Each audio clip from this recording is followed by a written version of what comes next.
Hey everybody, welcome to Malt Muser Whiskey Reviews.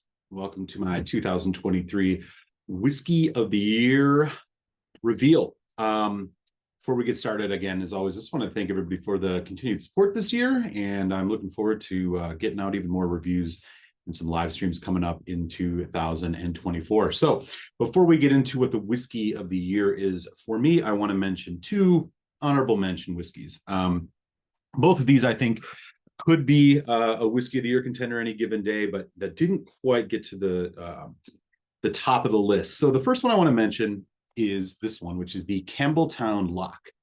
Bottled at 46%. It's basically a project of all of the Campbelltown whiskey distilleries. And while your batch variation will vary, I should say, these are really a good value, and especially in a time when whiskeys from distilleries like Springbank are getting more and more pricey. This is a really great way to get a taste of that Campbelltown style, some of that signature kind of funk that you get on those, that Dunnage Warehouse note, and without really breaking the bank. So this one in particular, I believe, was the third release or early release from this year.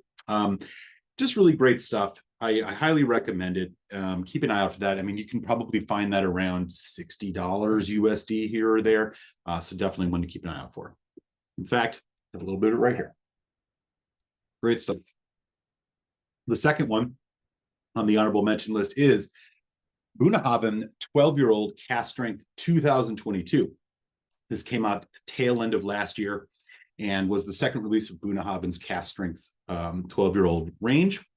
And I think they really nailed this one. Well, the first one I felt was missing a couple of the key elements. This one, I think, really came through on the heavy sherry notes. It really just had that rounded off finish, which I didn't quite get on the first release of this.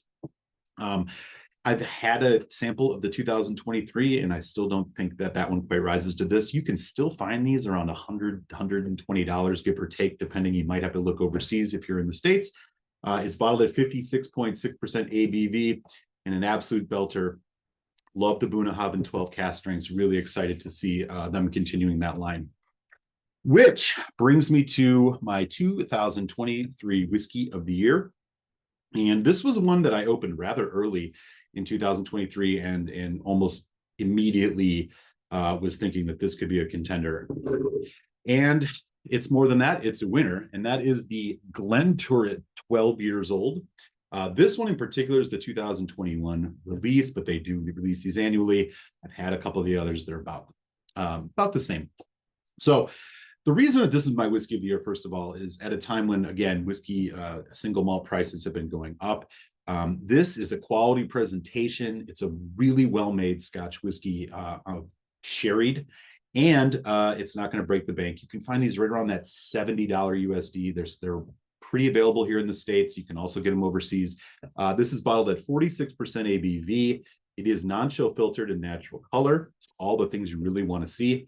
And honestly, it really blows away a lot of the other whiskeys in that kind of sherry 12-year-old price range, including the Macallan 12, the Glendronach 12. I think this is absolutely fantastic stuff. I love seeing what Glenturret's doing. If you're looking for a rich sherried whiskey with some depth, complexity, without breaking the bank, again, you really can't do better, I think, this year than the Glenturret 12 years old. Keep an eye out for this one. I am definitely going to be getting myself another bottle or two of this as the year as we head into the next year. So I'm really happy to give this my Whiskey of the Year award. Absolutely great stuff. Everything you want and more. I think it punches above its weight. So keep an eye out for this one. Glenturret, 12 years old, 2023 Whiskey of the Year. What was your favorite whiskey this year? Let me know in the comments below. Would love to hear from you. And if you've had any of the whiskeys I mentioned here today, would love to hear what you think about those.